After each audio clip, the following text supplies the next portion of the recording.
Así son las opiniones que nos importan.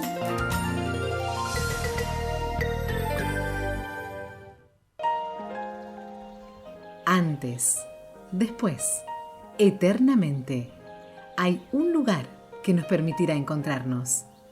Perpetual, donde perduran los vínculos. Esta semana hemos tratado el tema planteado inicialmente por los estudiantes, pero después fuimos conociendo distintas opiniones respecto a la posibilidad de que la universidad de a poco vaya hacia un sistema mixto, combinando clases virtuales con presenciales en aquellas materias que sea posible hacerlo, digamos. Hay algunas claramente que son inaplicables de manera virtual y que necesitan sí o sí de la presencialidad. Ayer escuchábamos la palabra del secretario académico de la universidad y actual candidato a rector por el oficialismo, Sergio González, quien nos decía que de cara al segundo cuatrimestre del 2023, es decir, de este año, va a haber una especie de implementación de un sistema mixto. Obviamente esto se va a hacer de manera paulatina. Pero el reclamo de los estudiantes es que sea cada vez mayor la posibilidad de contar con una bimodalidad, por llamarlo de alguna forma. Para seguir conociendo opiniones, en este caso vamos a saludar a Florencia Granato, que es la secretaria general de la Asociación Gremial Docente de la Universidad Nacional de Río Cuarto. Florencia, buenos días. Junto a Sofía te saludamos. ¿Cómo te va? Hola Nicolás, hola Sofía, un placer y saludar a toda la audiencia obviamente. Bueno, gracias por atendernos un ratito y queríamos consultarle un poco cuál es su opinión como docente. Usted incluso también está formando parte de la Facultad de Económicas, donde bueno hay un sistema de educación a distancia. Nos interesaba su opinión. Sí, bueno, entendemos desde el sindicato docente, en principio como docente de la universidad con más de 25 años en la universidad en este rol, y desde el sindicato señalando que bienvenido el debate, que bienvenido el diálogo, que entendemos que cualquier propuesta que favorezca la inclusión y la integración a la educación como un derecho humano y un derecho social, bueno, eso es bienvenido el debate y que debe ser una propuesta de política académica dialogada, debatida y planificada. Creo que escuché a Sergio, escuché a la profe Barroso, escuché a Marisa Rovera, me parece que todos son coincidentes en que esto no es la situación pandémica, no es lo que nos ocurrió, que de emergencia tuvimos que improvisar el dictado desde los hogares, desprovistos de todo, ¿no es cierto? Los docentes teniéndonos que hacer cargo de computadoras, wifi, tiempo extra para planificar ese dictado extraño que tuvimos que vivir durante la pandemia. Bueno, esto es otra cosa, bienvenido al debate, entendemos que esto de las tecnologías aplicadas a la educación debe ser incorporado, las tecnologías digitales debe ser incorporado por las universidades, ¿por qué no? Pero con un debate serio de cuál es la propuesta académica, cómo esto se sostiene desde el trabajo docente, desde el trabajo no docente, desde el trabajo estudiantil. No es tan sencillo, ¿no? Y yo en algún momento escuchaba, bueno, si la materia es teórica y práctica, y si tiene 100 alumnos, y si tiene 200, y si tiene 500, y si tiene 20, bueno, hay un montón de aspectos a analizar. No es lo mismo ir a dar un dictar, un teórico o un práctico en un espacio áulico, solo con los estudiantes presentes, que además tener estudiantes en la virtualidad. ¿Qué se necesita? Otro docente junto al docente que está dictando, un auxiliar no docente. Bueno, son debates que en la instrumentalización debemos darnos. La universidad no está preparada todavía para que el 50% de los contenidos curriculares, tal cual lo establece este sistema al que ha suscrito la Universidad de Educación a Distancia, se ponga en marcha. No es posible que el 50% de las clases sean dictadas de manera híbrida o virtual. Entonces, bueno, hay mucho por trabajar y analizar.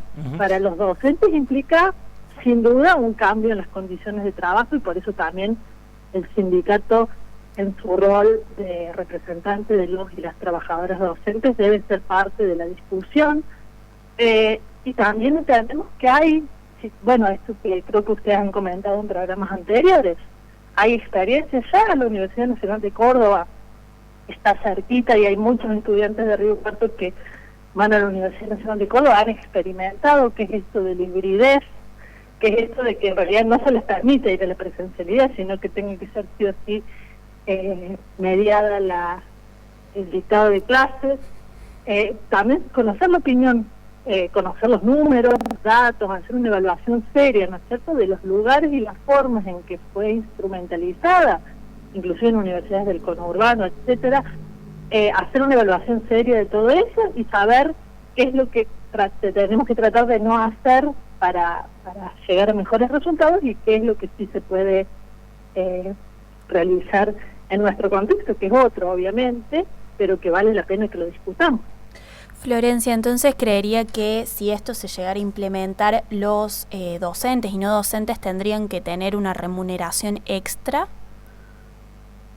No estoy pensando necesariamente en una remuneración extra. Es muy probable, creo que hasta Silvina Barroso lo comentó, es muy probable que se necesiten perfiles docentes, no docentes y estudiantiles además, diferentes a los que tenemos. Es muy probable que se necesiten más docentes, no necesariamente una remuneración extra. Si uno piensa que la planta docente, por lo menos me voy a referir, y permitirles a los compañeros no docentes que hablen por ellos mismos, si uno piensa que la planta docente que tenemos actualmente en la universidad está a su máximo de capacidad, o sea, no podría estar realizando tareas extra, bueno, hay que pensar en cómo se amplía la planta docente.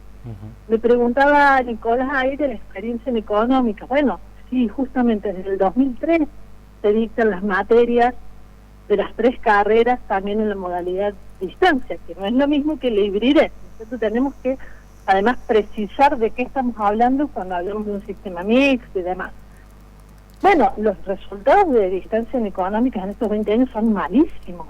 O sea, pueden preguntar a las autoridades de la universidad cuántos egresados tienen la modalidad de distancia, cómo ha sido la permanencia de los estudiantes. Entonces es todo un debate a seguir realizando. Y no digo, y con esto no estoy diciendo que personalmente me oponga al sistema de distancia, muy por el contrario, pero entiendo que es perfectible y que deben hacerse cambios muy importantes para que sea una modalidad que no le mienta al estudiante y que el estudiante pueda recibirse en los años que el plan de estudios de distancia determine, que es una apreciación personal también. Es muy probable que el plan de estudios de distancia no deba ser una réplica del plan de estudios de presencial en económico.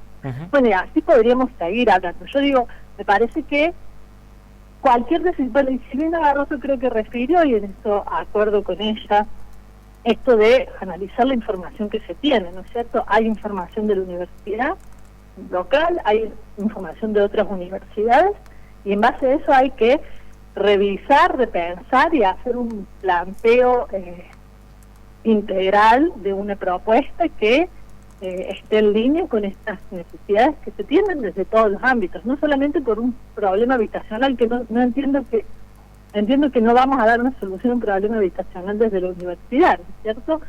Porque yo podría decir, bueno, ¿por qué no construimos residencias universitarias y traemos a todos los estudiantes? También hay una lógica distinta de inserción de los estudiantes en el medio que, bueno, les podrán comentar sus padres o tíos o familiares que hace 20, 30 años atrás difícilmente un estudiante viniese solo a un departamento, sino que venía con 2 o 3 compañeros de habitación. Sí. En la actualidad cada vez más estudiantes con mayores recursos van a un departamento solo. Sí, eso bueno, también se ha modificado, ¿no? Es verdad. Y lo dicen los propios... el perfil. Y nosotros queremos, en realidad, por lo menos, entiendo que hace por toda la comunidad universitaria en el sector docente, queremos una universidad inclusiva, o sea, donde empiece a acceder también los jóvenes que provienen de sectores vulnerables, ¿no? Que la universidad no ha sido necesariamente el destino de esos jóvenes en muchas situaciones. En muchas situaciones son jóvenes que tampoco han logrado terminar la escuela secundaria, pero digo, me parece que hay un desafío también por allí de la universidad, que todo eso debe entrar en este debate. Quería consultarle porque usted recién se refirió es verdad que no es lo mismo aulas híbridas que modalidad de distancia, porque la carrera en económicas uno puede estudiar, entiendo yo, las carreras de grado totalmente a distancia, creo que con una mínima exigencia de presencialidad. Pero usted recién refería a que lo que está vigente desde hace 20 años en económicas no funciona bien.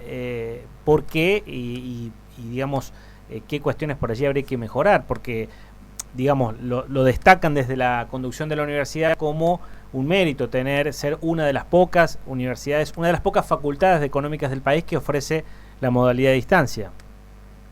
Mira, podríamos dialogar con datos, con información. Lo cierto aquí es que es muy baja la graduación que ha habido en estos 20 años. Yo particularmente soy de la opinión de que no podemos replicar exactamente el plan de estudios en tiempos, en meses, en cuatrimestres, idéntico a lo presencial.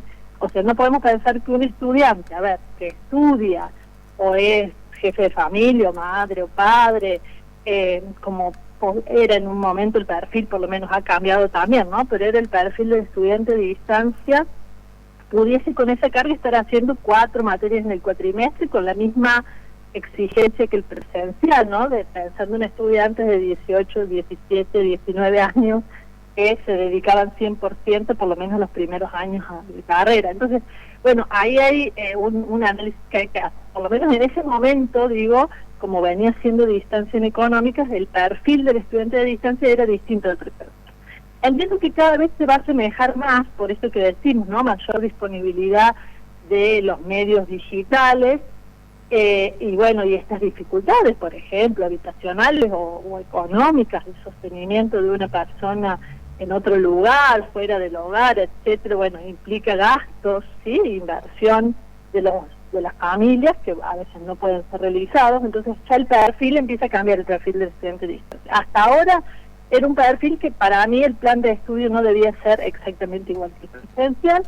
Después teníamos otras carencias, de golpe llegó distancia y los equipos docentes no estaban preparados para dar educación a distancia, ¿no? Eran docentes que habían concursado para la educación presencial, con las limitaciones que ya teníamos muchos docentes por no tener formación pedagógica a veces y demás, para la educación presencial, y de golpe ir a la educación a distancia, que como vos bien decís, es básicamente no sincrónica o asincrónica, ¿no es cierto? Mientras que la virtual o la híbrida tiene la sincronicidad, o sea, la obligatoriedad de estar en la hora, por lo menos en las horas, presente con la compu o presente en el aula. A mí me parece que, después de haber escuchado todas las opiniones, me parece que es interesante que todos estén de acuerdo en que están de acuerdo en debatir. Me parece que eso es interesante. Exacto. Porque, digamos, evidentemente es un tema que también reclaman los estudiantes. Obviamente no se puede aplicar a toda costa y sin lograr un consenso, porque en el caso de que se decidiera hacer eso, seguramente fracasaría. Totalmente, no es eso. Yo entiendo que, por lo que he escuchado también, y desde el sindicato nos pasa lo mismo, que damos la bienvenida al debate. Tiene que ser un debate amplio, convocando a todos los sectores, docentes, no docentes, estudiantes, graduados, etcétera. Amplio. Muchas veces encontramos desde distancia, digo, ¿no? En esta educación que es diferente a la híbrida, dificultades de los estudiantes para realizar las tareas y manejar el aula virtual y demás que propone distancia. O sea que también no es que solamente los docentes deben ser capacitados para un hibridez o una educación a distancia, también los estudiantes, ¿sí? Entonces me parece que hay un diálogo sincero que hay que establecer y hay que definir y discutir institucionalmente políticas académicas y de trabajo, obviamente. Si se modifican las condiciones de trabajo de docentes y no docentes al menos, bueno, eso tiene que ser analizado, acordado en paritaria, si tiene que haber una reglamentación, reglamentado. Nosotros como docentes, como vos bien sabés, ustedes bien saben, enfrentamos la pandemia sin ninguna cobertura legal de nuestro trabajo, ¿no es cierto? No se adhirió a la ley de teletrabajo para los trabajadores de la educación Y entonces nos vimos en algo que era muy provisorio, en la urgencia, en la emergencia se comprendió, pero bueno, entendemos que no estamos en esa situación y que tenemos que avanzar sobre bases más sólidas en esta propuesta. Florencia, finalmente la cambio de tema. Este año hay elecciones en la Universidad Nacional de Río Cuarto, se van a definir por cambios en el rectorado principalmente. Hasta el momento hay 2 fórmulas conocidas, una por el oficialismo, la de Sergio González y Viviana Macchiarola, y otra por la oposición, con Marisa Rovere y Nora Bianconi. Usted en su momento fue candidata a vicerrectora en el año 2015, con lo cual ha participado políticamente por esa posibilidad de llegar a la conducción de la universidad. ¿Tienen definido el apoyo? ¿Van a participar? ¿Hay posibilidad de que haya alguna nueva fórmula? A ver, bueno, gracias por la consulta. Primero decirte que como sindicato hemos sido convocados tanto por Sergio y Viviana como por Marisa en su momento, todavía no estaba la candidata a vicerrectora elegida, a reuniones, ¿no? El sindicato fue convidado a reuniones con los candidatos. Y eso fue valorado positivamente por el sindicato, ¿cierto? Somos parte de esa comunidad que es la universidad.